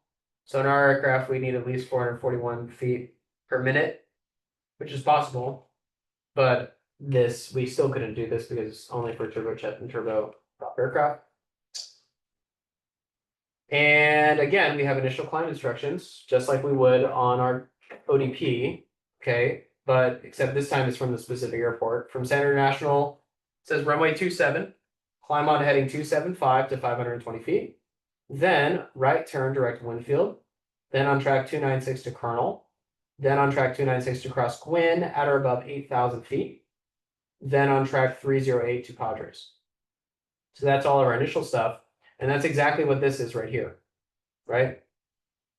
It says blank up to 520 feet, and then cross over Winfield, then Colonel, then Gwyn, and we have to cross over Gwyn at least 8,000 feet, right? So let me ask you some questions here. Are these fly-by or fly-over waypoints?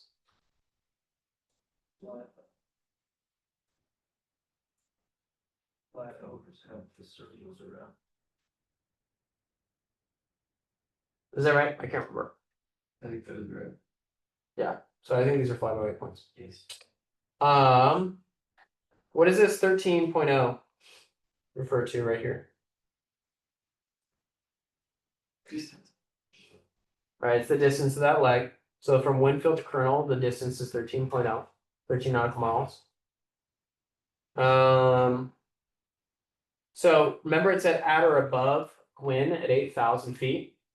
So this notation here, it says 8,000 and it's underlined, right? That's kind of like the shorthand for at or above 8,000.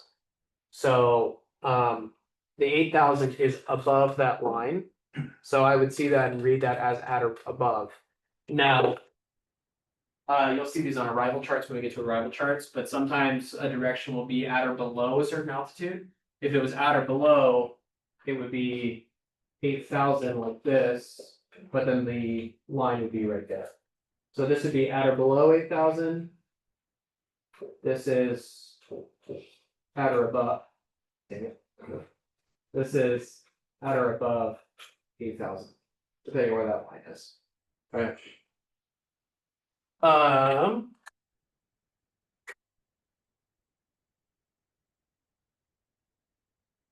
And then routing, right? Again, so we have the initial climb and then we have our routing from Padres on transition. From Padres on transition, maintain 15,000.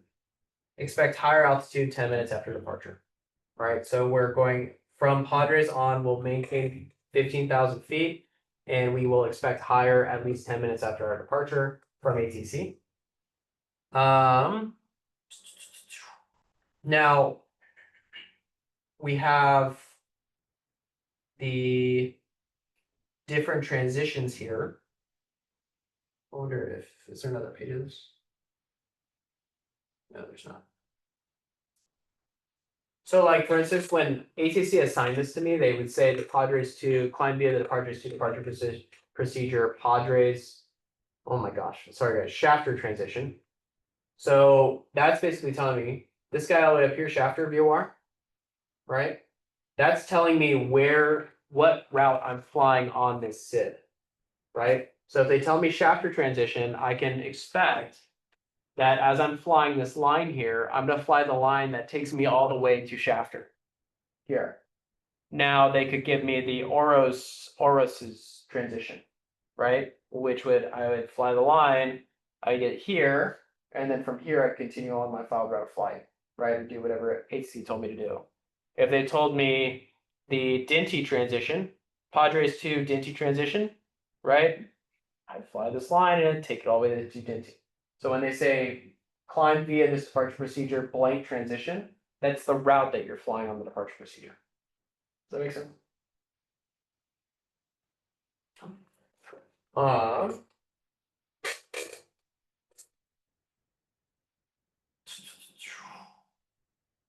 Remember how it said that SIDS typically serve a direction? One way you can kind of get an idea of what departure procedure you reasonably could expect. That's a cool way of visualizing it.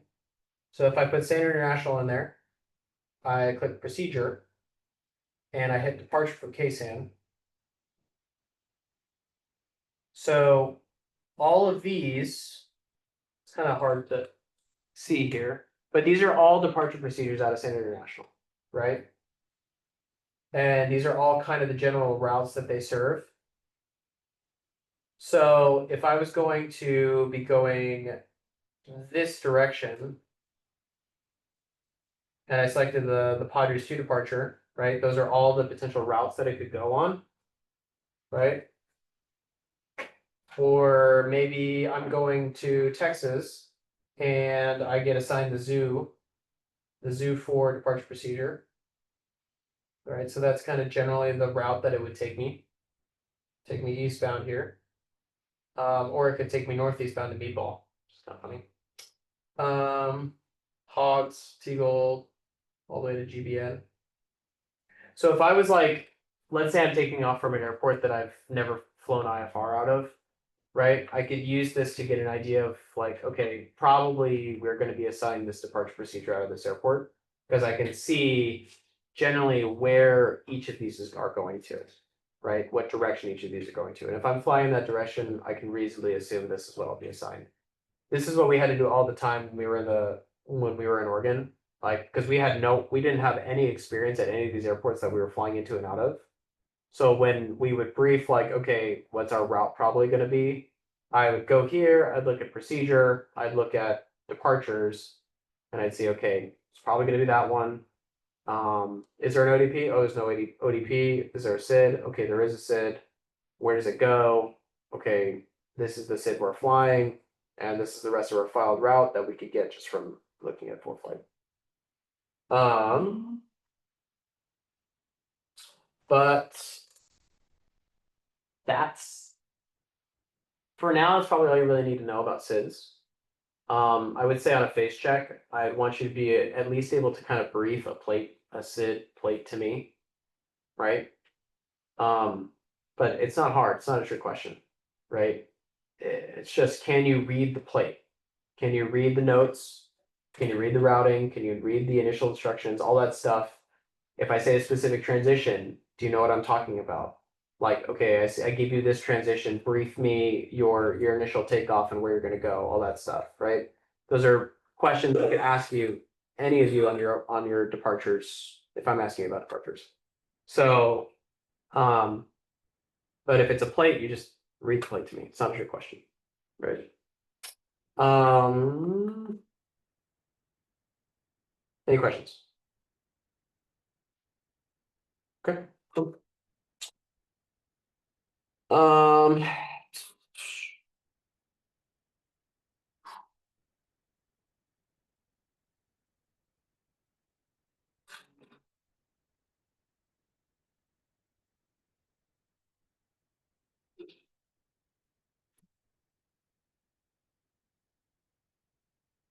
That's much quicker. We should just do that.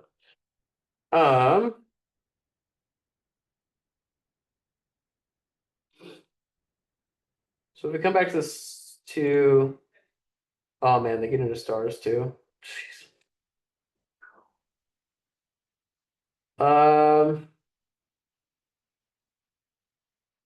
We'll talk about stars later.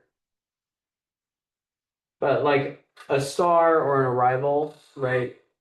Kind of generally what happens if you're flying a big airliner, right? Is that you're in the en route portion of flight, right? Where you're talking to center and you're just kind of in the middle of the country. And then you start getting closer to your destination, so they assign you an arrival. And just like a departure procedure is designed to take you from the low end route structure to the high end route structure, an arrival or a star is designed to take you from that high end route structure and transition you down into the low end route structure. So you'd be assigned an arrival. From that arrival would most likely take you to the initial approach fix of an approach. Then you'd fly the approach. You'd get switched over to tower. You get clear to land at tower. You land at the airport. You switch over to ground for your taxi. You go to your gate. Then you get to go home or to the hotel. Right. But that's in general, that's what arrival's for. We can talk about those a little bit later because I don't want to get into that right now.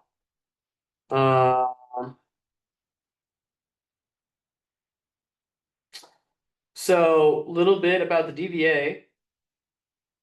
A diverse vector is an area in which ATC may provide random radar vectors during an uninterrupted climb from the departure runway until above the minimum vectoring altitude, established in accordance with the TERPS criteria for diverse departures. The DVA provides obstacle clearance during takeoff in lieu of an ODP or SID. So if I'm within a DVA, it's great. I love it. It's so nice. Because it's just most likely my clearance will be runway heading the radar vectors to blank. And the IFR clearance is super simple because it's just, okay, all I have to do once I get up and talk to SoCal is comply with the radar vectors until they give me a direct to a specific point.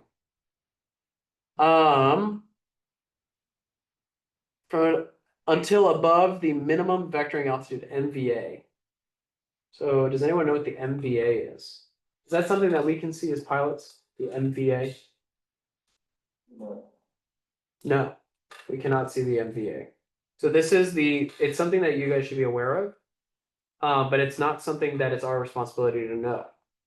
So ATC has what's called the MVA or the minimum vectoring altitude, that if you're below the MVA that they can see, they are not allowed to give you radar vectors. Because if you're below or radar vectors is just a vector, like if they said sling 432 Romeo, fly heading 320, that would be a radar vector, right? If you're below the MVA, they can't give you those radar vectors because they can't guarantee obstacle clearance, right?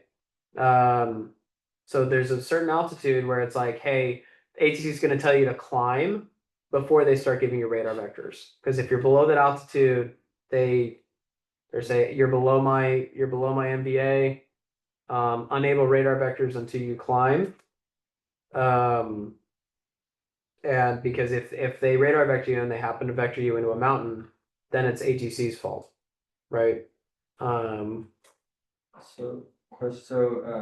ATC usually switches us to SoCal around 1,200 feet. Yeah. Is that their minimum vectoring altitude or about? I don't know. It's probably around that. But that's the thing is it's not information that we as pilots know or it's our responsibility to know. They probably don't want us knowing it because they probably don't want us planning around it. Be like, oh, we'll be here, and by then we'll be above the minimum vectoring altitude. Like, it's just like if you've gotten a radar vector at 1,200 feet, then you are within the MVA for that specific area. But also the way they ATC draws out their areas and all that stuff, it could be different than the charts that we look at and all that stuff. But if you're within a DVA, right, that allows ATC to say like, the MVA must be low enough in that area that immediately after departure, talking to SoCal, they can give you radar vectors and go to your specific destination. And it provides obstacle clearance during takeoff in lieu of an ODP or SID.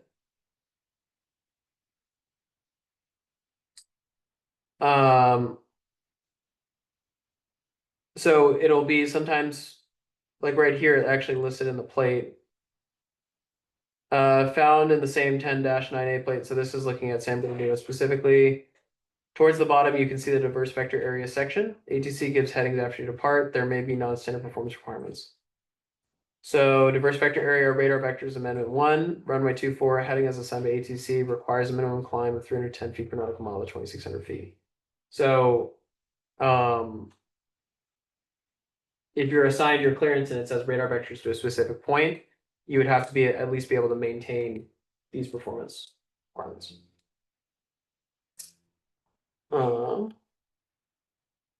VCOA. Let's say we cannot meet the required climb gradient for a given departure procedure. At some airports, a VCOA is an option to allow departing IFR aircraft to take off in visual conditions. A VCOA is just a climbing pattern of the airport, box climb. This can only be done in visual conditions VMC on an IFR flight plan. This allows the aircraft to climb safely up to an altitude where they have adequate obstacle clearance to join their flight plan. So I think, Derek, that's what you said earlier, right? If you're unable to maintain the specific climb gradient that's required by the departure procedure, the VCOA is another option to get you up to a specific altitude. You can just kind of climb at your own rate. As long as you're climbing above the airport, you should be clear of any obstacles. But there's going to be stricter, I mean, if it's actually IFR, you're not gonna be able to do this procedure because you won't be able to do it visually. And in my experience, ATC really prefers you not do a VCOA. It's not saying you can't do it, but like if you explain to ATC, like, hey, unable to meet the required climb rate of 700 feet per nautical mile. However, we can do the VCOA,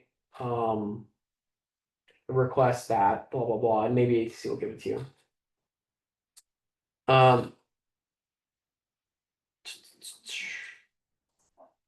So again, here's another example of it. It's the instructions are here on this is the airport diagram, right? So remember to look at all of your plates that are available to you, right? So these instructions are actually on the airport diagram.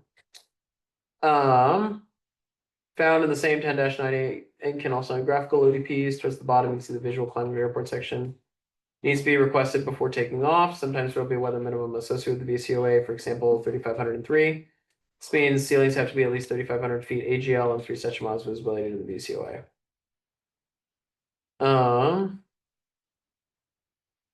So a lot of times for if an airport, like on a Jeppesen plate, if it doesn't have a specific graphical ODP, like the RAL 2 departure procedure, you can find the ODP usually on the airport diagram. So if you just open the airport diagram, you will find most likely the ODP instructions for whatever specific runway on that plate. Stars, we're going to talk about those later. Were you asked about each one of these on your calculator?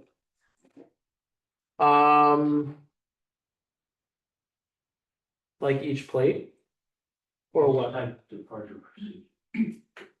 I don't know if I was. I don't know if I was asked about SIDS and stars. You were asked about VOCA there. I don't even know if I was asked about VCOAs. I was definitely asked about ODPs. But what I was asked is irrelevant. They could ask you about any of these things and ask you to brief it to them, right? So you should be familiar with all of them. FAA's version of ODPs, located in the Terminal Procedures publication.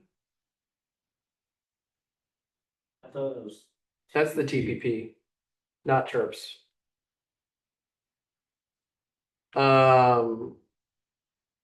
Located for flight airport procedures departures.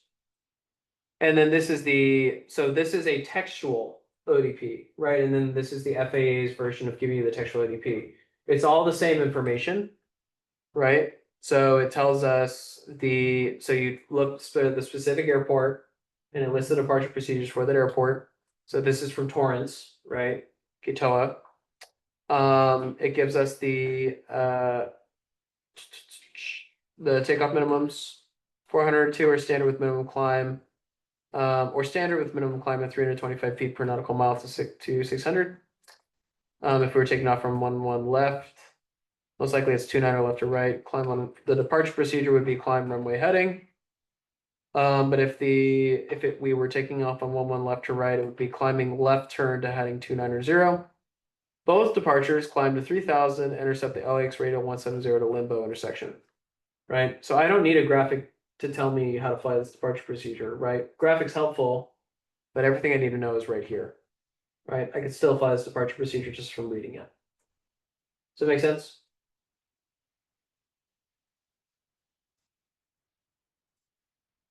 Visibility minimums, climb performance requirements, procedure directions.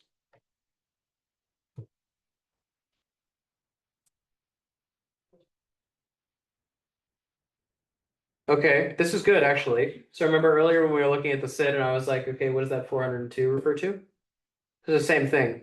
To see the obstacles and visually avoid them, the weather must exceed 400-foot AGL ceilings and 2 section miles visibility or standard per 91-175. If the ceilings are lower than 400 feet AGL or 2 section miles or the standard per 91-175, then you must be able to climb at 325 feet per nautical mile until 600 feet MSL. So, you only have to comply with this climb gradient if the ceilings are lower than 400 feet AGL or 2 section miles, because it's assumed that if it's above that, you can see and avoid visually the obstacles that are part of this departure procedure, right? But if they are lower, then you have to at least meet these minimums until 600 feet MSL.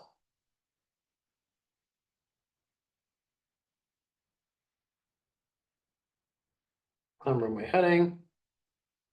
All these source departures include a climb to 3000. So it lists the initial, these are your initial instructions, initial climb right here. And then this is your routing, right? Same thing that we had on the Jefferson plate. Tech routes.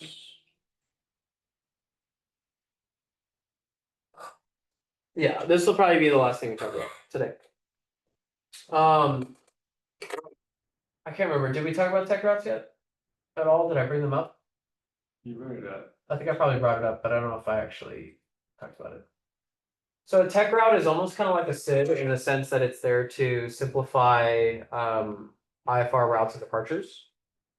But it's not a departure procedure. A tech route or tower and route control route is specifically a route that it's known by ATC. It's a published route that serves a particular area, and it helps simplify the clearances that are given in that area. So tech routes are published IFR routes for local areas. These were created by ATC to help facilitate local traffic. There are tech routes for airports in Southern California, Northern California, the Northeast, parts of Texas, and Louisiana. Tech routes make planning and ATC workload easier, and they are found in the trip supplement. So for instance, let me give you guys an example here.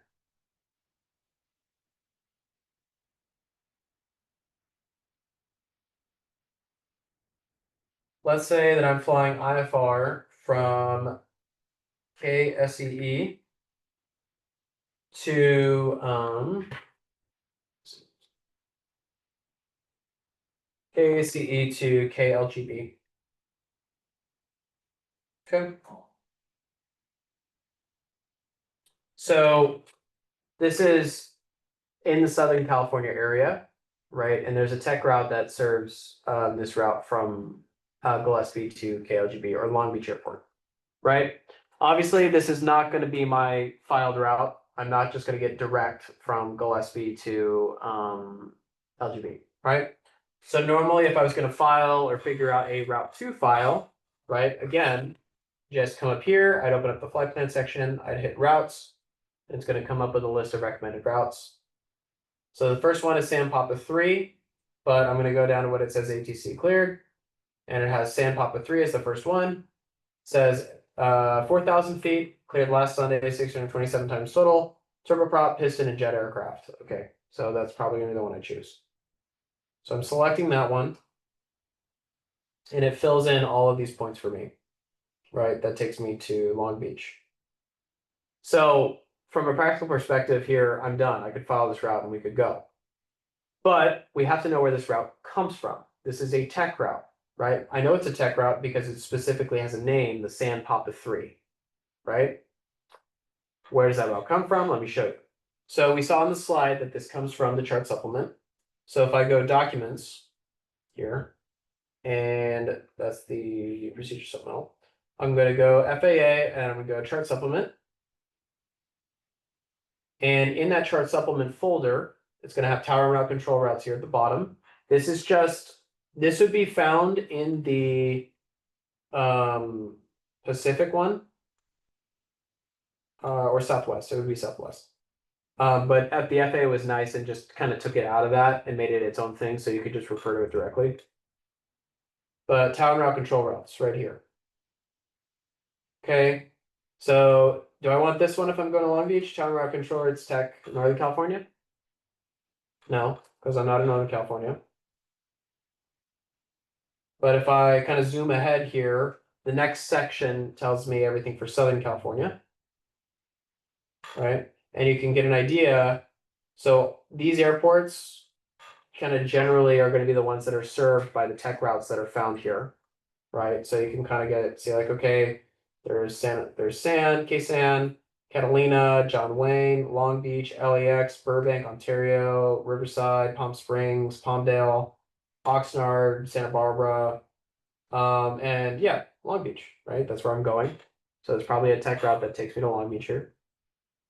Question, if you wanna go like to say like slow or something like that, Mhm. can you do like 2 tech routes back to back? No, Okay. no, it would just be, so like slow, there's a preferred IFR route that takes you to slow, which is a little bit different from a tech route. But it wouldn't be 2 tech routes back to back. So if we look in here, right? And I'm starting to go through these pages. It's going to start listing all of the tech routes, right? The way it organizes these, it says Burbank area. So this is serving so let's say we were taking off from Burbank. These are all, I think, alphabetical order, which is why it's starting with Burbank. So it says from Burbank, Van Nuys, or Whiteman Airport, to, and then it lists all of these airports down here, right? All of these airports. So it says, let's say I was taking off from Burbank and I was going to French Valley F70, right? I could expect either the Burbank Papa 14 departure or I'm sorry, not departure, tech route, or the Burbank Papa 15 tech route. And if I look over to it's sequential, so I keep moving to the right here. The Burbank 14 departure procedure, tech route, sorry. Burbank 14 tech route. The routing would be Van Nuys, Victor 186, Paradise 092015. So I think that's a radial. Jessex. And it gives me a code right here, PQ50. Now the Burbank Papa 15 routing would be Van Nuys, all this routing and stuff. It gives me another code, JM70. What do these guys mean? You guys have an idea what this might be referring to here? PQ50 and JM70. It's kind of random. That's jet engine, right? That is actually a very good guess, and that's correct. So JM70, that's, remember when we chose routes and it said it served specific types of aircraft, it said piston, turboprop, and jet, right? That's these codes is what it's talking about. It's where it gets that information. So if you didn't know what this code meant, right? There's a legend for everything, right? You just refer to the legend. If I go back to this first page here, aircraft classification. J is jet powered, M is for turboprops or special, cruise speed 190 knots or greater. P is for non-jet, but cruise speed 190 knots or greater. So are we P category? Do we cruise 190 knots or greater? Or Q, non-jet cruise speed 189 knots or less. So if I'm looking at all those tech routes and I'm looking at what's available to me or what I could possibly expect, I would look for the Q because that's my aircraft classification. And then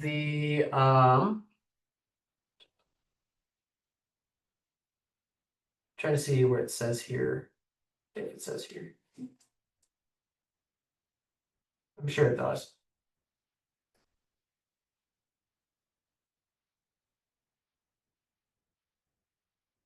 Well, in this example, we're flying to French Valley.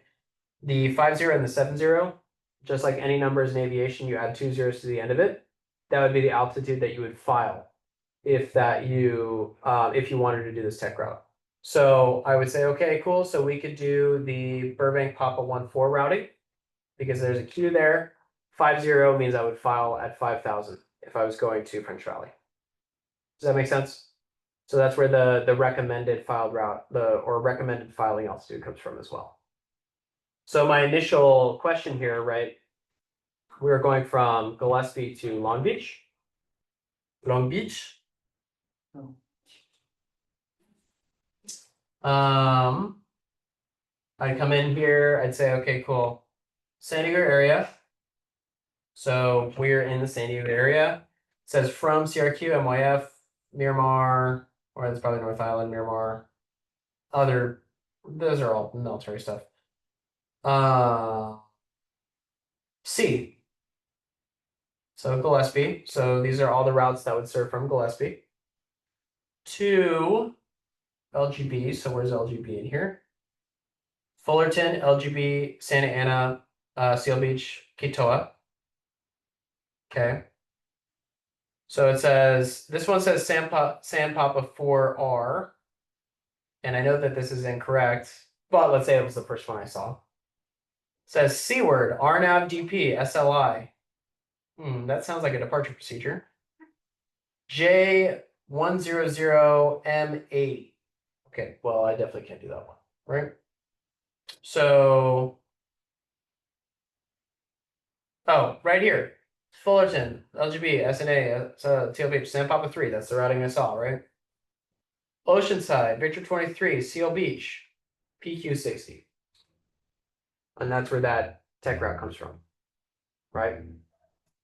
Go back to where it says Oceanside, Vision 23, yeah. What is that, Seal Beach you said? Mm-hmm. That's just the route you fly? Yeah. So So you only got 3 legs there? yeah, it's easy. It's not a hard tech route.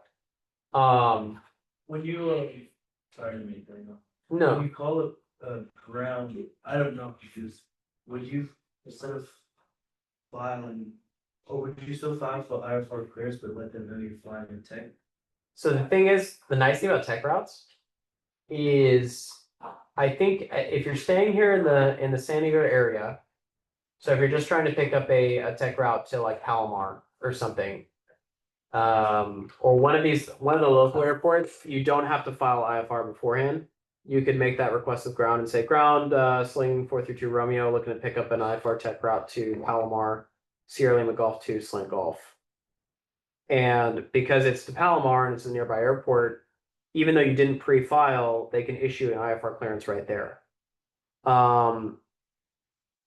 Sometimes, depending on ATC workload, you could say, hey, can I get an IFR tech route to Long Beach? And they potentially might just give it to you without you having filed. But I would probably still file this anyway. And to file, you can either do it through ForeFlight or call 1-800 News Group. Yeah. So most likely you're doing it through ForeFlight, but you could do it through 1-800-WXPRE for any of those other ones. But like, so that was the routing there, Oceanside, Victor 23, Seal Beach. If I click on this San Papa 3 and I hit expand, Oceanside, Victor 23, Seal Beach. That's where that comes from. All of these waypoints are all waypoints that are on Victor 23.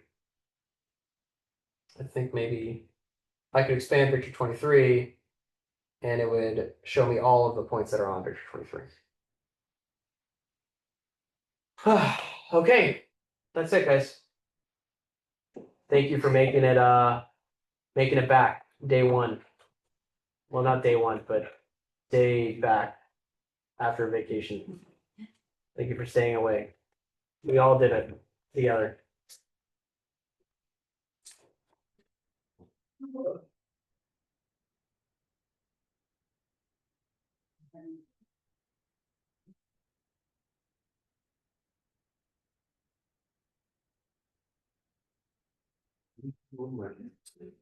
As. Like, Yeah. Thursday. Thursday?